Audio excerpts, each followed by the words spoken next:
Hey, Revs fans, welcome back to the Far Post podcast. We're in week 8 of social distancing, but we're still bringing you the podcast. I'm your host today, Elizabeth Pehota. Don't worry, though. I'm still joined by Jeff Lemieux.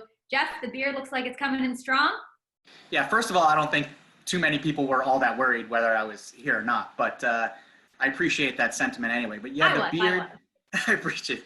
The beard, I feel like this is the first week I looked in the mirror and was like, you know what, it's getting a little unruly. There are some spots where it's getting a little wild, a little out of control, but we knew we were going to get to that point. So now it's just a matter of pressing through. I'm a warrior, so I will just fight on. Thank you for being strong for all of us. We really appreciate it. Are you holding up otherwise?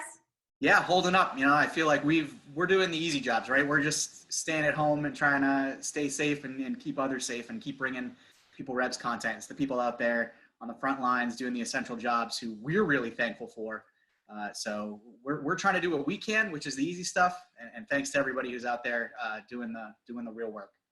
Thank you to all of our healthcare and essential workers who are out there on the front lines. As Jeff and I continue to bring you guys content, we have a special guest who's going to be joining us for today's podcast, and that's Revolution defender DeJuan Jones. Welcome to the Far Post podcast, DeJuan. Thank you. Thanks for having me.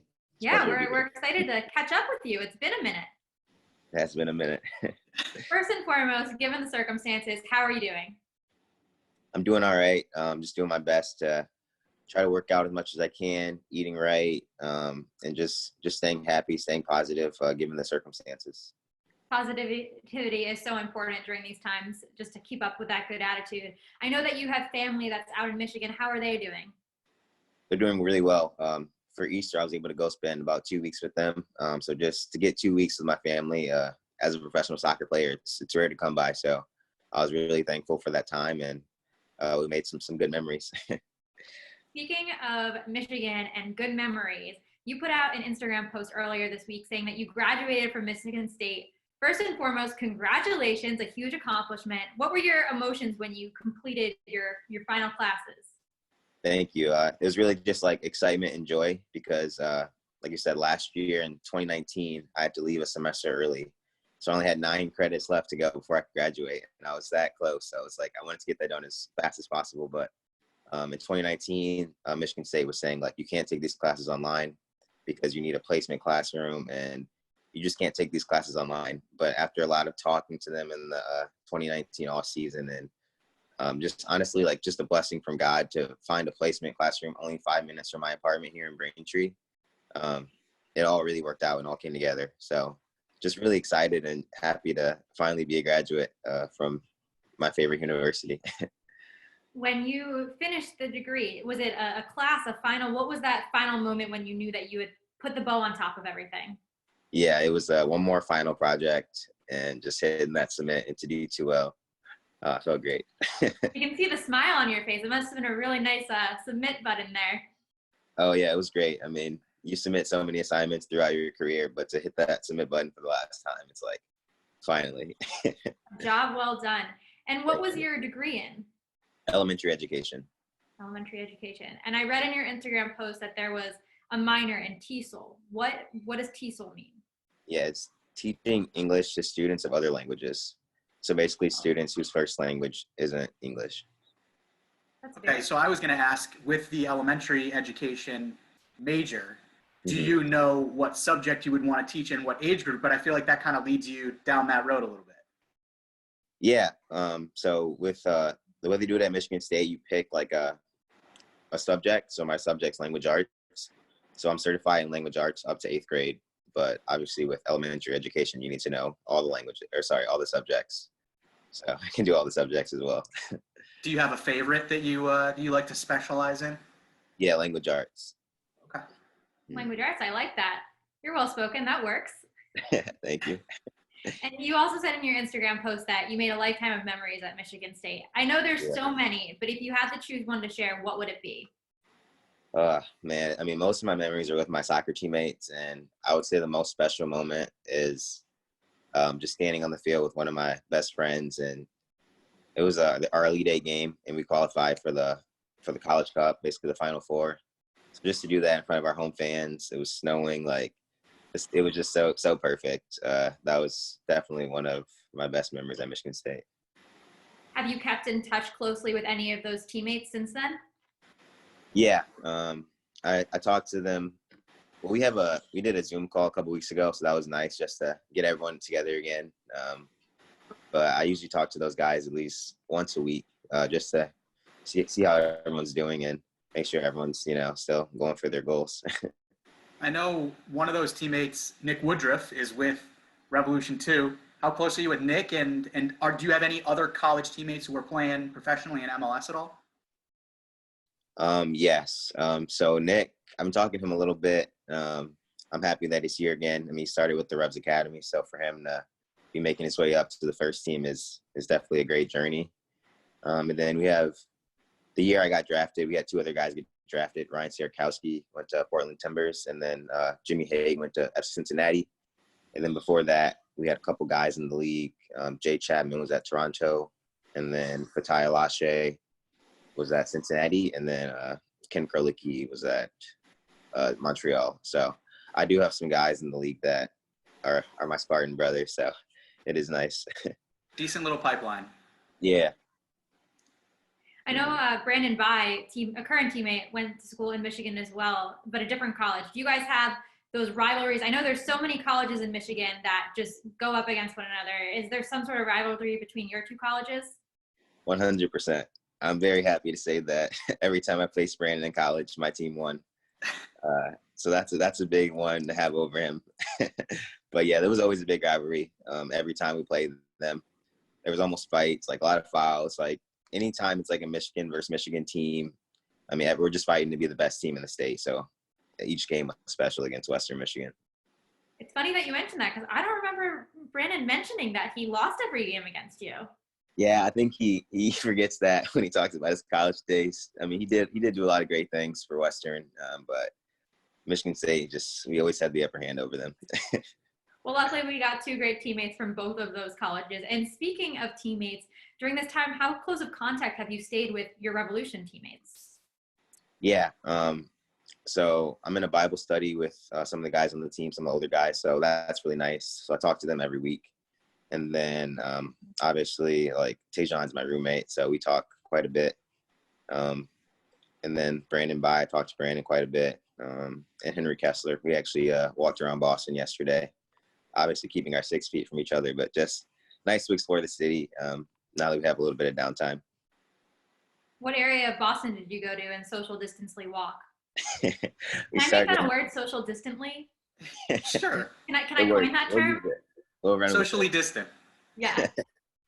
Yeah, we started in the Boston Commons and then just kind of walked our way around there.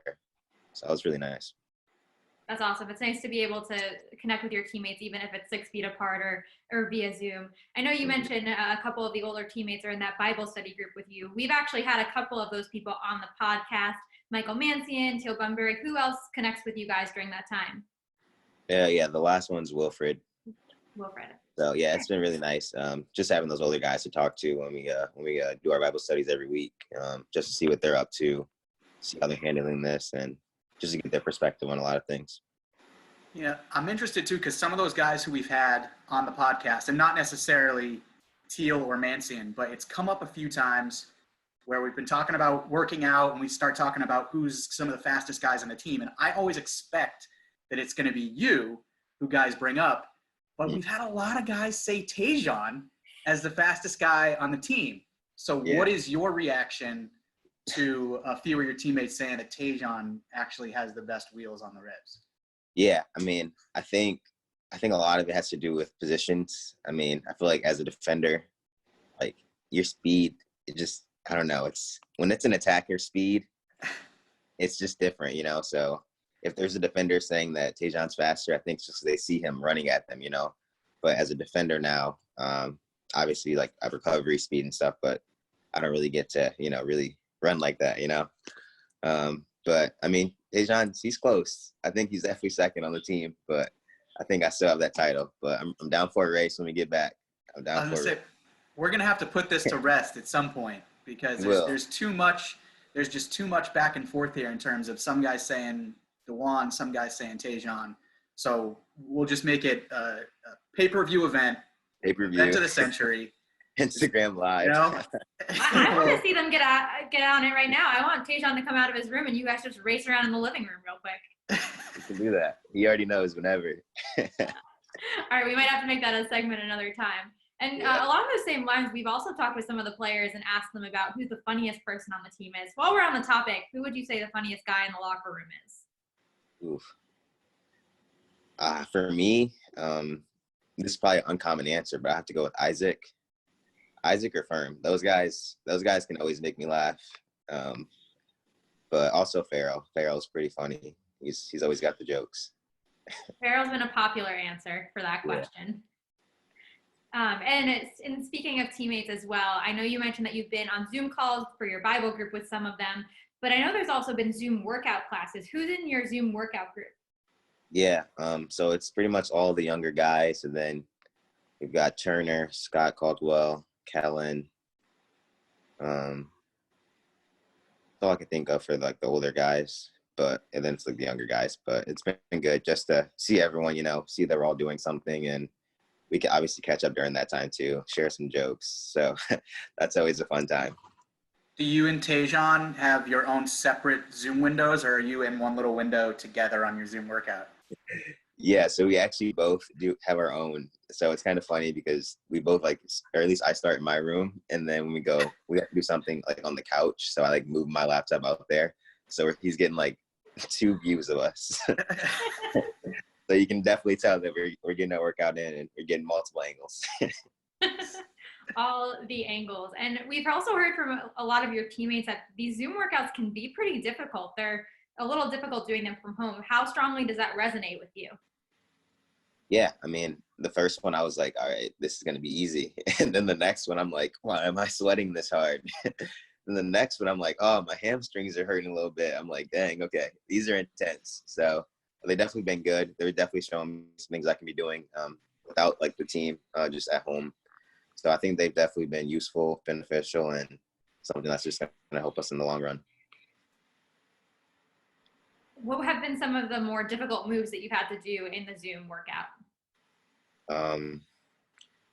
There's one, I'm not sure what it's called, but basically your back's on the ground, or you lift your back up and then your feet are on the towel, and then you have to push your foot out, and that's just really working your hamstring. And the first time I did that, I thought I was gonna pop a hamstring, but oh man, it's my hamstrings have definitely gotten stronger since then. So like I said, the workouts. When you're not on the Zoom workout calls, DeJuan, and you have to kind of create your own workout on other days, what do you do for that? Yeah, so I like to either use my Peloton or go for a run in the mornings. And then I like to go outside and juggle or do some dribbling skills for about an hour.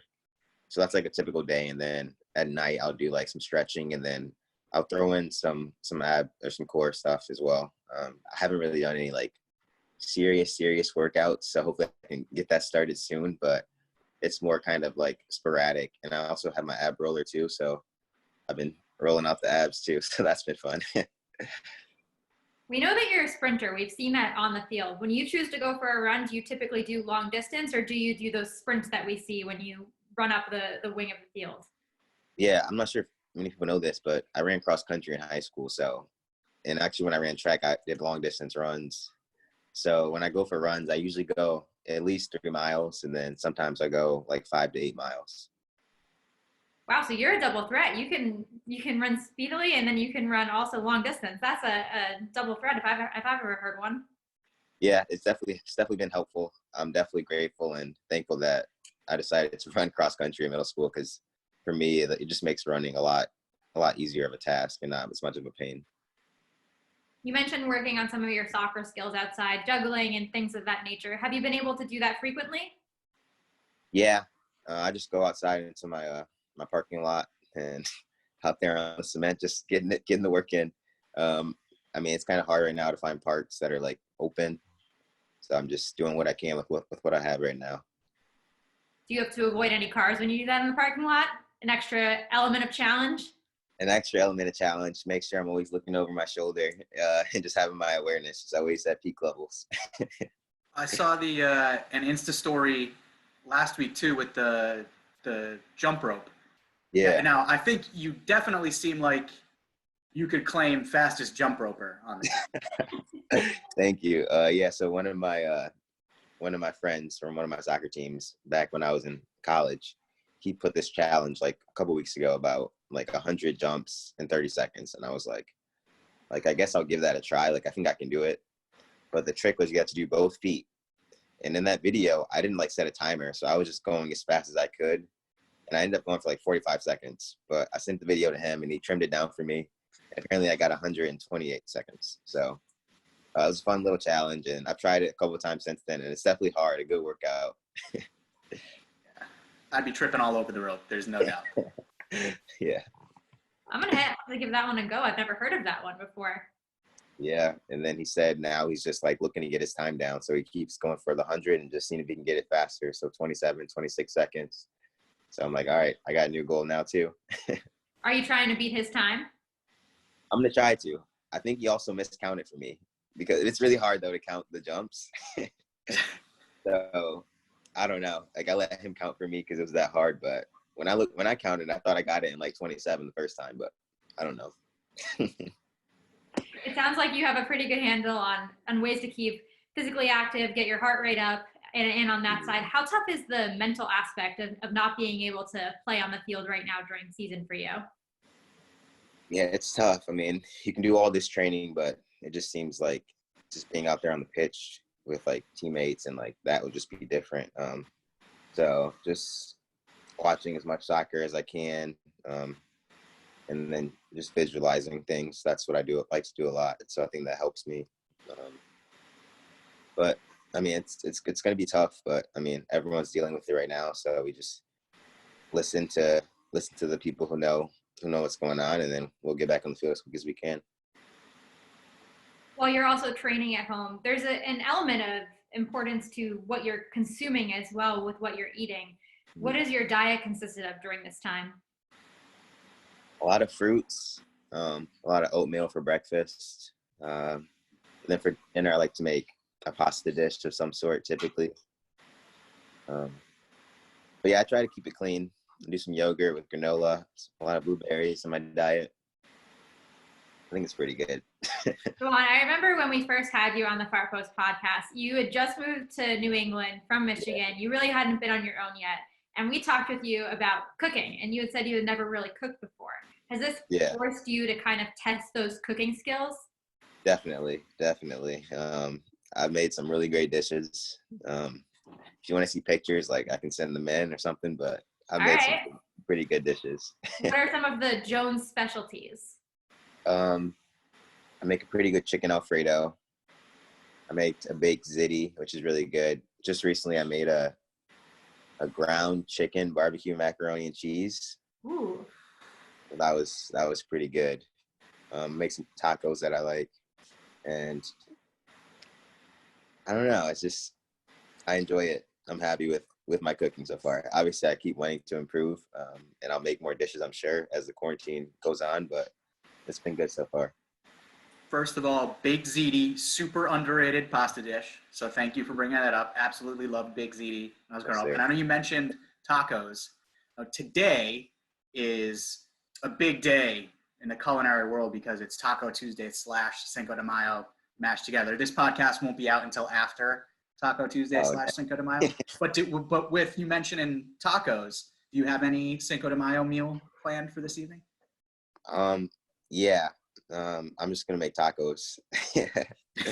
Taco Tuesday, Cinco de Mayo, just kind of works out that way. My family's doing tacos, margaritas, and guac tonight, so we're fully leaning into the Taco Tuesday and Cinco de Mayo combo theme. And DeJuan, I'm so impressed. You've come such a long way from that podcast. I remember we were talking about how to make chicken before, and now you're making baked ziti and chicken Alfredo and all these dishes. So you've come a long way. Wow, I'm just very impressed with you. Thank you. I have come a long way. Chicken is still kind of hard for me to cook. I'm getting there, but luckily you have some time to practice right now. It's a slow process, but I'll get there. Since you and DeJuan live together, do you two typically eat meals together? Sometimes. Not that often, but like usually when I make like the big pasta dishes, like I'll offer him a plate and then vice versa. How are his cooking skills? Oh, he's pretty good. He's been good since day one. So he's inspired me a little bit to start trying some new things in the kitchen. Oh, look at that. You have inspiration that you're just living with to try some new dishes. Exactly. And you mentioned a few items that you like to eat, like oatmeal and yogurt. When you're not eating something that's a little bit more nutritious, what's your choice of snack that's a little bit more indulging? Ooh. Like a snack or like a meal? Give us both. Okay. For a snack, I don't always have this laying around, but like a chocolate covered almond or like chocolate covered cashew is like really good snack. And then Yeah. like a go-to meal would be like going home and my mom making macaroni and cheese and yams and ham. Oh, that's just incredible. That sounds pretty impressive. How does the mac and cheese that you make compare to her mac and cheese? There's no comparison. Like mine is like okay, but like hers is something special. It's never, you'll never get to a point where it's as good as mom's. It's just how it works. Mom's is Even always if I better. copy the recipe, like everything, it just still wouldn't taste the same. But No. Okay, you can copy it, but the love that she makes it with, you just can't recreate that. you definitely can't. So while you've been testing your new cooking skills and you've been working out on your Zoom calls, what have you done with your additional free time? Yeah, so at first it was a lot of just finishing strong with my classes. But like I said, I finished that up last week. So now it's time to find some new hobbies. I've been watching some Netflix, some movies and things, and then I just got a keyboard from when I went home.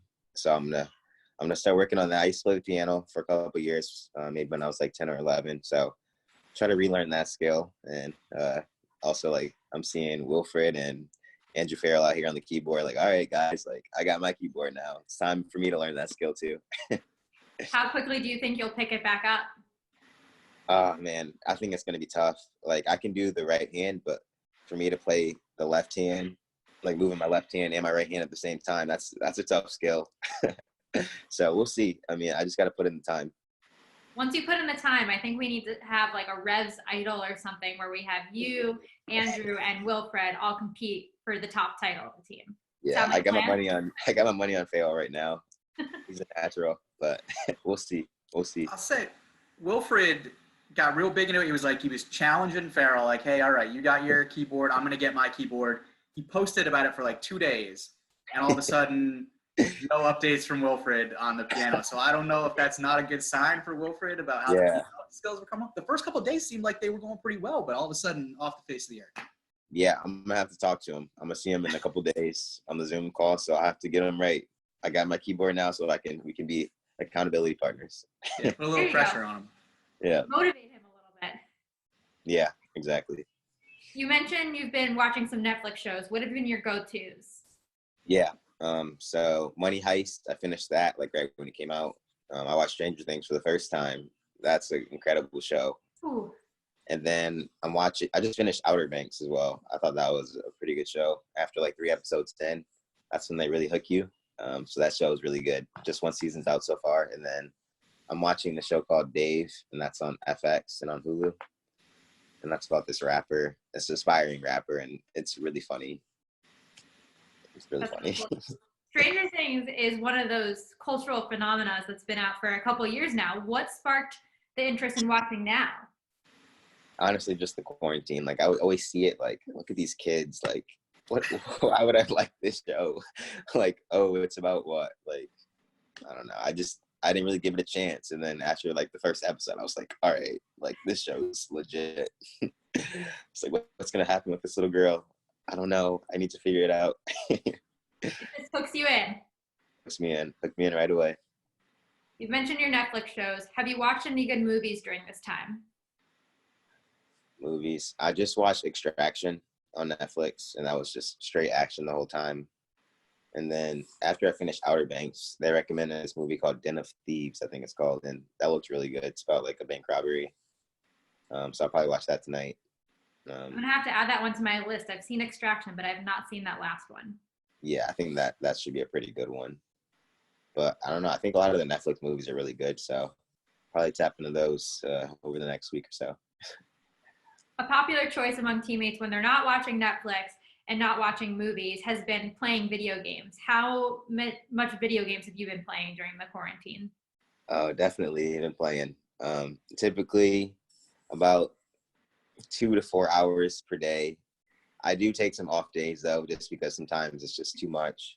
But definitely playing Fortnite and then a little bit of FIFA as well. Have you been playing with your teammates? Not as much recently, like in the last couple of weeks, but I definitely do play with my teammates sometimes. Usually it's Brandon, and then sometimes I'll play squads with Renix as well. So we'll see. We'll see. Maybe I'll play with Juan Agudelo soon too. He used to play with us back when he was here. So we'll see. Maybe we can get a reunion. Would love that kind of a reunion. And yeah. I know that there's a lot of rabbit holes you can go down, whether it's video games, Netflix shows, movies.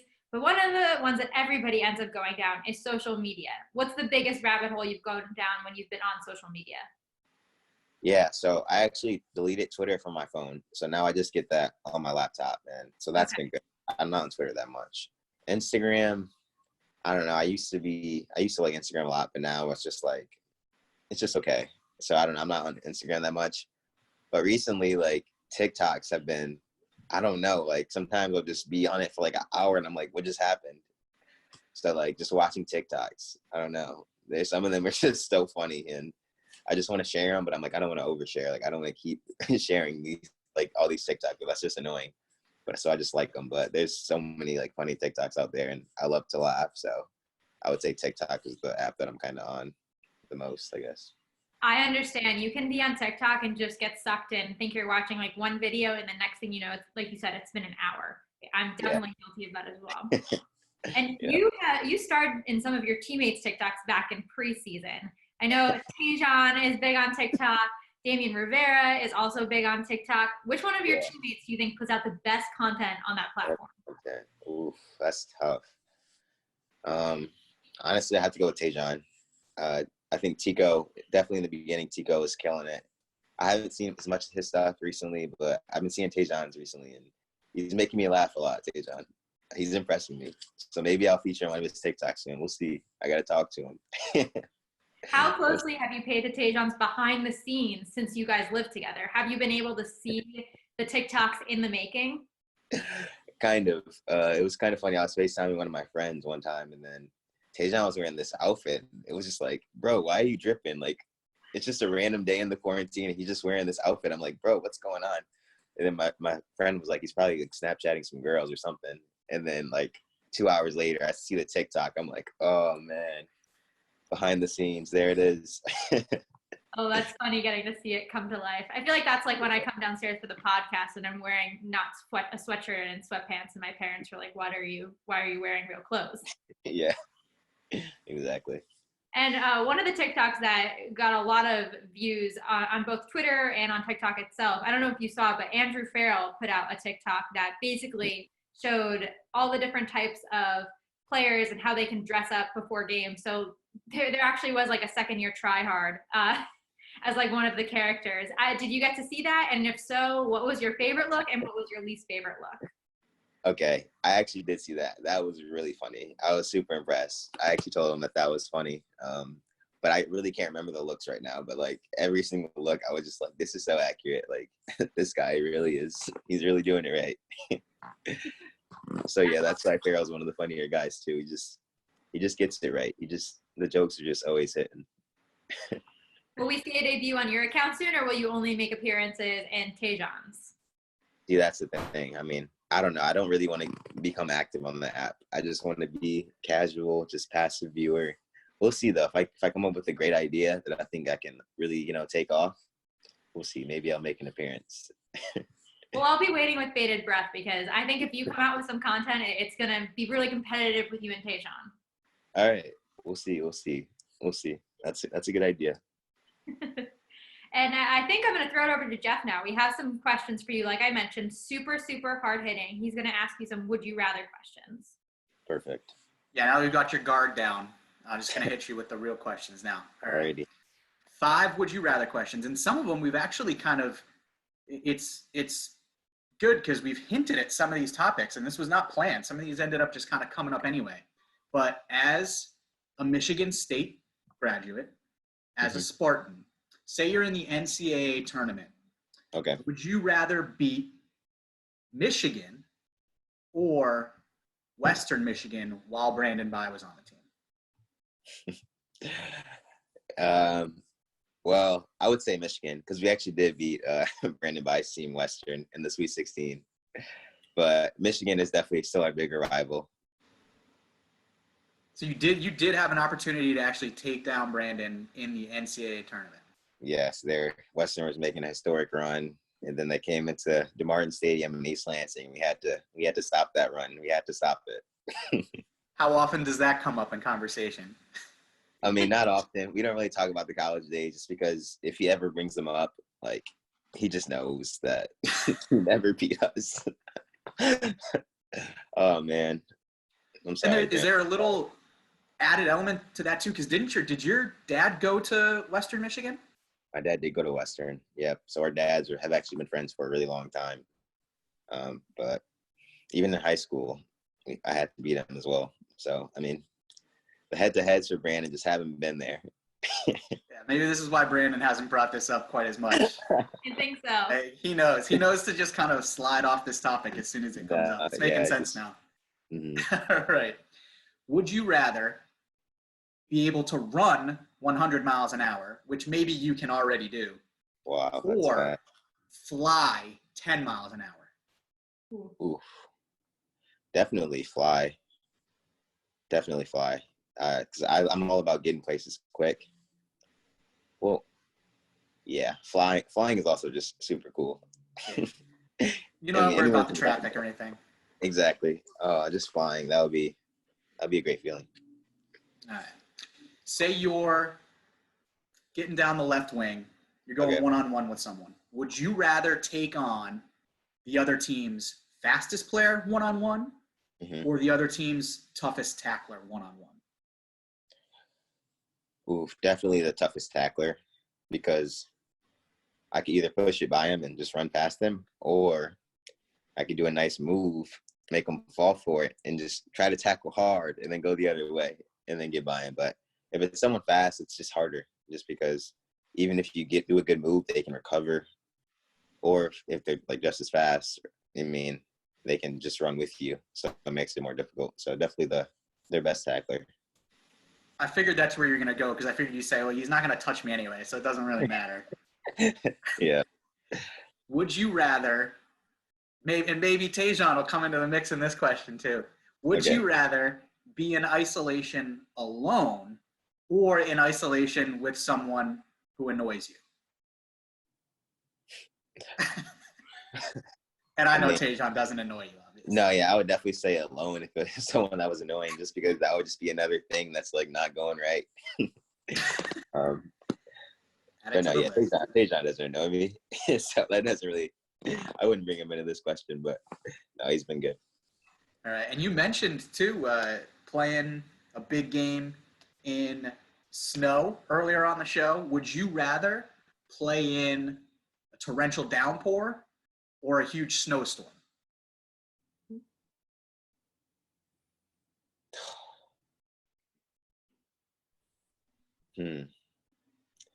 Snow. Yeah. Snow. Yeah. When it's raining like that, the ball just gets stuck. After like you try to pass it as hard as you can, it just gets stuck 5 yards from you, and that's just really frustrating. I'm assuming you played in a little bit of snow growing up in Michigan.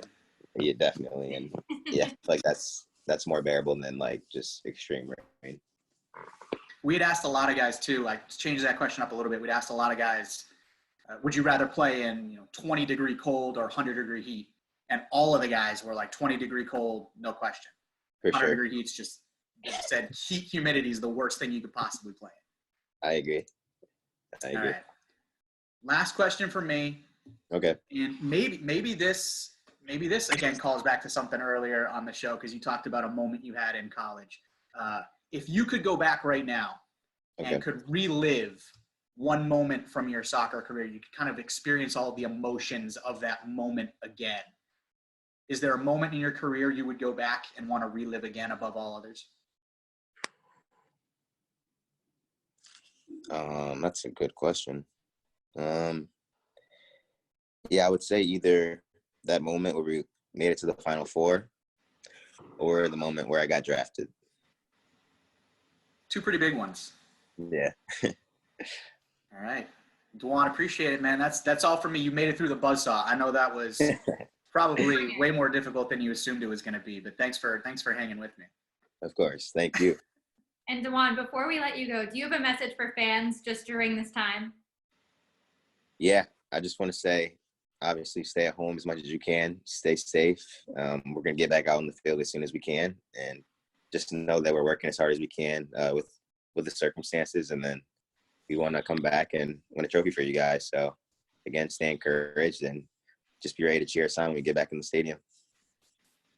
We're all ready to get back there, and we will be cheering you on when we get there. DeJuan, thank you so much for your time today. It was great to catch up with you, and we're glad that you're staying safe, you're cooking, and you and DeJuan are keeping each other sane. Yeah. Thank you so much. Thanks for having me on the show. Of course. All right. Thank you so much, DeJuan. All right. Bye-bye.